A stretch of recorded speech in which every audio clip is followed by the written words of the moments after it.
What's up, and welcome to another Victory Monday edition of QnA, the show where I take your questions from YouTube and answer them here in video format.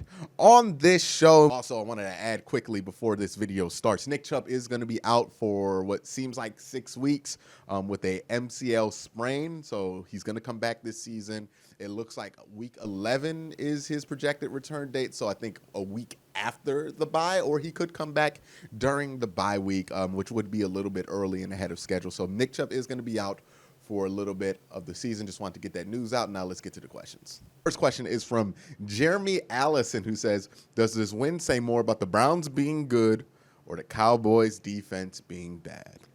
If the Browns would have aired it out and threw for like 300 plus yards on the Cowboys and 4 touchdowns, I would actually say this would be more about the Cowboys defense being bad, because when we talk about the Cowboys defense being bad through the first 3 weeks, it's the passing defense. That's what was bad on this team. The rushing defense was 15th, I believe, in DVOA or Pro Football Focus, and in 7th in the other. So they were top half of a rush defense coming into this game. And the Browns' offensive line came in there and bullied them. And this is not a defensive line that's filled with bums. This is not a linebacking core that's filled with bums. You got Jalen Smith, who's supposed to be good in these kind of situations. You have DeMarcus Lawrence, who's supposed to be really good in these situations. And Alden Smith has been the best defensive end on the Cowboys since week 1. So, no. This is not saying more about the Cowboys' bad defense, because the Browns didn't really attack where the Cowboys' defense had its perceived holes.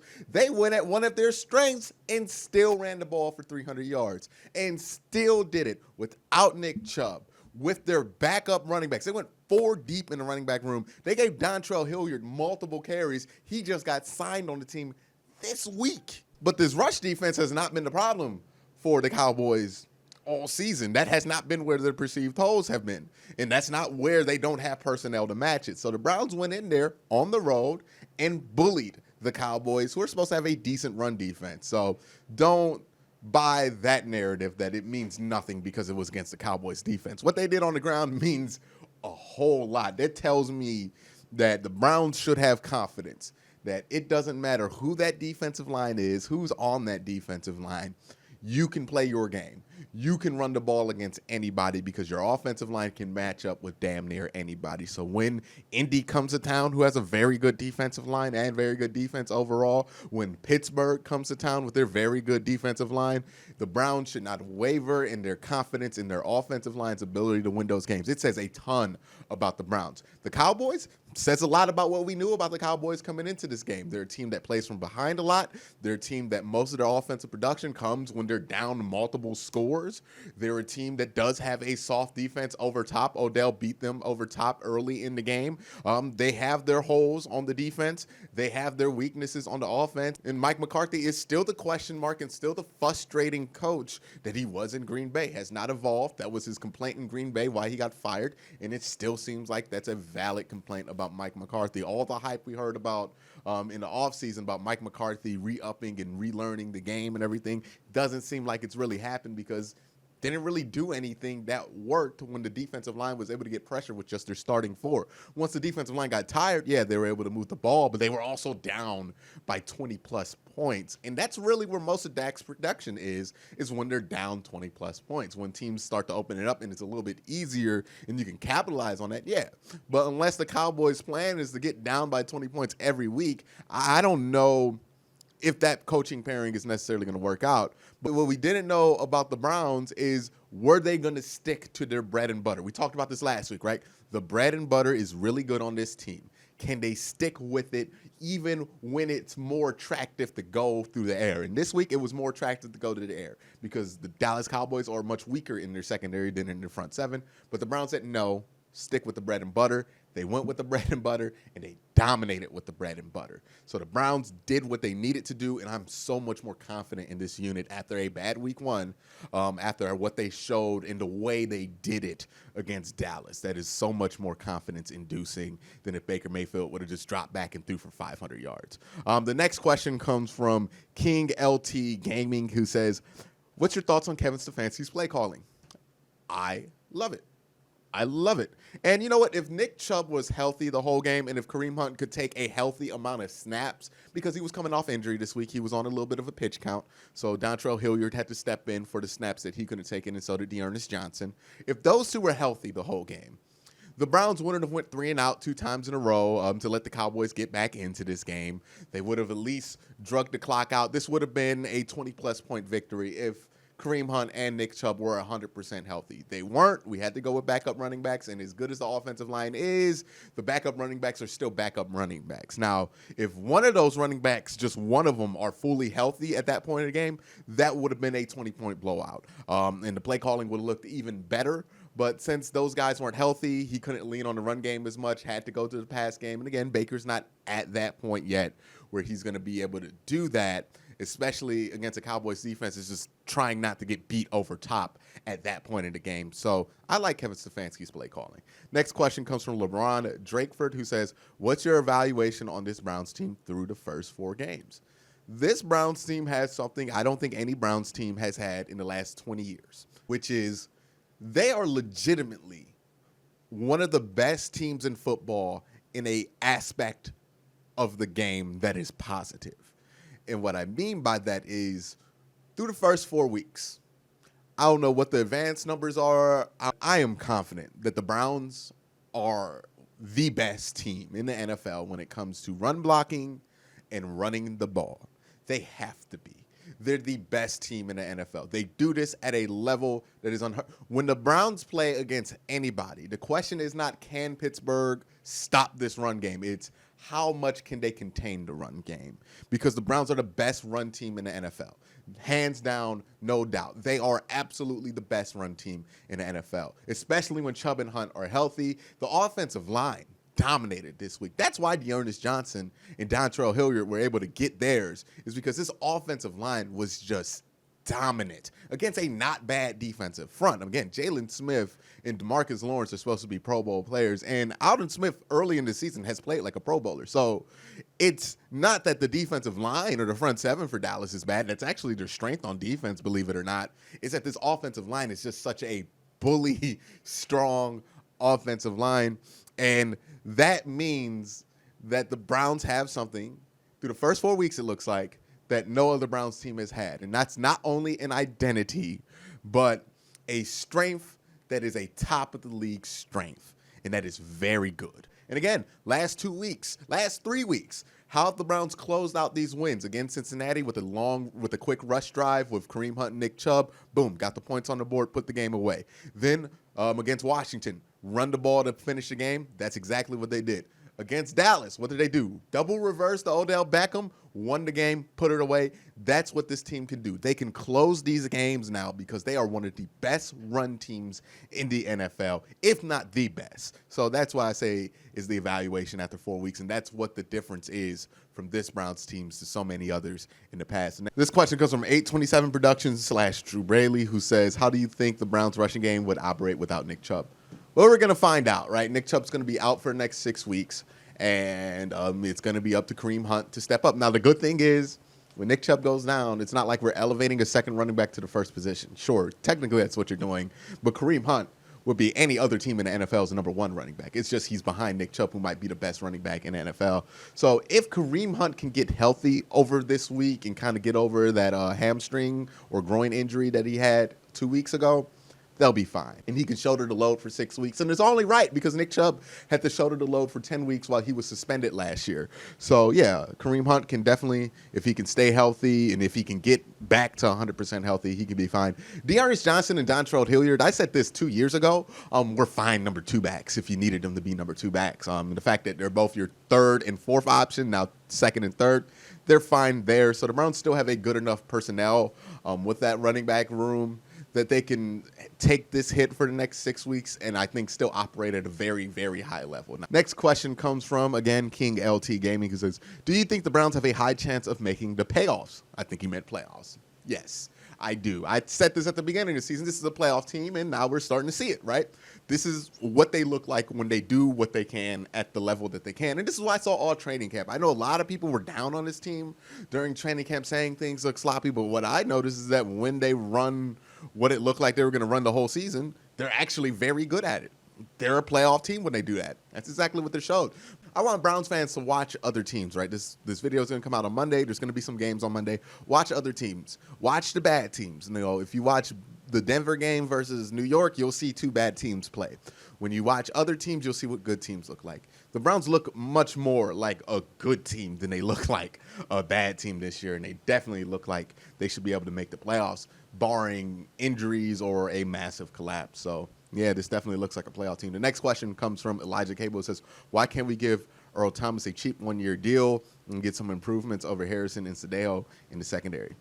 Well, it's not Harrison and Sadejo. It's Sadejo and Carl Joseph, right? So here's why I'm not 100% for the Earl Thomas signing, because on paper it does sound good. Earl Thomas is a very fast safety. He can roam around there. He could do his thing. But you have to think of Earl Thomas practically. What got him out of Baltimore, and what are the issues that if he continued in Baltimore and brought to Cleveland that would not be helpful, versus what can he bring that would be helpful? And his speed and his athleticism and his ability to cover around the field would be very helpful. But the issues with Earl Thomas is he doesn't like to play within structure, and he doesn't like to be where he's supposed to be. He likes to be where Earl wants to be. The Browns have enough problems with people wanting to be where they want to be versus where they're supposed to be. So adding Earl Thomas to that, while he could make some plays, could also make plays for the other team, because people being out of position is already a problem. I don't know if you want to sign Earl Thomas to just contribute to that. The Browns need somebody who's fast there and somebody who's going to be in the right spots. The problem is those guys are very expensive nowadays in the NFL and not really easy to obtain. That's why the Grant Delpit injury really stinks. Also, Earl Thomas might not like this system fit and might not be interested in joining the Cleveland Browns because of that. So that's going to be a two-sided issue, right? Does Earl Thomas even want to come here on a cheap one-year deal when he knows he's not a fit with what the Browns run? You know, he didn't like Baltimore's man-heavy cover one, which is very similar to Seattle's, by the way. Just has a different terminology and, you know, some different philosophies and more discipline in its approach than Seattle's. But it's very similar, and he hated that fit. I don't know how he's going to feel about fitting into a 4-2-5. Like, I don't know where Earl's head is on that. So, again, on paper, it makes a ton of sense. He's a massive upgrade as a singular player over Sadejo. But in practice, I don't know if that fit's going to work out functionally as Browns fans will want it to. The next question is going to come from Blaine Stevenson, who says, do you see Vernon as a handicap to our defensive line? And if so, what options do you have to replace him or trade him? Vernon wasn't a problem last week. He had a few pressures. He played pretty well. And it's tough on Olivier Vernon as anybody, so I wouldn't just give him a free pass. Sure, he's not showing up in the sack category, but he's there. And that's what you need him to be. You just need him to be there. And I think the Browns, more than anything, do need more depth on the defensive line. So getting rid of Vernon wouldn't be what I would do. I think you need Adrian Claiborne to get healthy, and I think you need a couple extra bodies on that defensive line so Miles, Sheldon Richardson, and Larry Ogunjobi can take more snaps off without it being so pronounced when they're off the field. Because that was a big part of the problem against the Cowboys, is that when those three came off the field, they had to blitz more, and when the Browns had to blitz more, the coverage just went to absolute Duke. So that's a problem there. So I don't think getting rid of Olivier Vernon would solve anything. It would actually make the problem even worse. Next question comes from Corey Clayton, who says, can the Browns defense keep providing turnovers for the offense to surge off of? That's going to be the question the entire year. Look, this Browns defense is what it is. The secondary is what it is. But the real question is, can Myles Garrett continue to make plays? Can Denzel Ward make plays if teams throw at him? Or will teams stop throwing at Denzel Ward and Greedy Williams make plays? Or Terrence Mitchell make plays? Or will teams decide to stop going at the edges of the defense and just attack the middle? And can the middle of the defense make more plays when they're more fit, and when the defense overall has less to worry about because teams don't want to throw at the edges? Can the middle of the defense show up? And will that mean more sacks for Myles Garrett? Will that mean more takeaways and more third down stops? That's going to be the question, right? Because if this defense can get turnovers, hey, look, it stinks that they gave up almost 500 yards to Dak Prescott, but they got the turnovers. And when you get the turnovers and you have an offense that can run the ball like the Browns do, and you capitalize on those turnovers, you'll win football games. So if the defense is going to be this bad on a play-to-play basis, they ought to get turnovers, because that's the only thing that can redeem them. but I don't really like relying on my defense to get that many turnovers. I would much rather they just be good than get a ton of turnovers, but we'll see. The next question comes from Cody Donkey 231, okay, who says, "Hey Quincy, what do you think about moving either Terrence Mitchell or Greedy Williams to safety when Greedy comes back healthy?" It would have to be Terrence Mitchell that will go to safety. Because Greedy is too young to make that kind of a move. Terrence Mitchell is a veteran. So you would have to move him there. I don't know if he's ever played safety, and I don't know what he would look like at safety. That's a big jump. You know, it's not as simple as just playing up top and moving around less. It's a big jump. It's an entirely different playbook. But yeah, I would be open to that idea just because I think Terrence Mitchell should be on the field. He's a very good DB. Once Greedy comes back, he might not see the field more, or Greedy might not see the field more. And I think Greedy's just as good as Terrence Mitchell. So why waste a good DB on the bench when you already have enough issues covering as it is? So yeah, I would like to see and get inside Terrence Mitchell's head and see if that's something he thinks he can do. Because if it is, then yeah, he would be a massive upgrade from Sadejo right there. Because Sadejo, he has his place in this defense in some places, you know, first and second down, he's not that bad. But when they have to blitz, he's awful. He's just slow. He can't make up room. You know, if he's not in the absolute perfect spot pre-snap, he's not going to be in position to make a play. He just shouldn't be asked to do as much as he's asked to do right now. And again, the injuries did that to him. So we'll see what the Browns do there. But I think Terrence Mitchell, once Greedy comes back and shows that he's playing at a high level again, can be somewhat of a solution. The next question comes from Colt Linder, who says, "Do you think that Dak's passing stats are a bit inflated because of how much we were ahead in the fourth quarter and trying to prevent the big play?" Yes, and I think that's kind of apropos for Dak. The thing is, once they got within 10 points, it stopped being inflated. You know what I mean? Like, I get it when they're down 20, Dak's going to get his numbers. But when it became within 10 and he was still scoring, yeah, that's not inflated. It's just Dak being very good. I think Dak Prescott's very good. I think his coaching's not great. And I think that defense is really bad, especially against a team like the Browns, who have a very good offense. So, yeah, Dak's stats are a little bit inflated, but, you know, I don't think that's Dak being bad and only, you know, getting empty calorie stats. I think that's just a result of Dak having to play on this Cowboys team that has a terrible, terrible defense. But that's it for all the post-game questions. Again, guys, thank you guys for asking these questions. A ton of questions on the prompt this week, over 80. I'm sorry if I couldn't get to them all. But again, guys, thank you for asking those questions. But again, thank you for asking. Have a great day. Have a good night.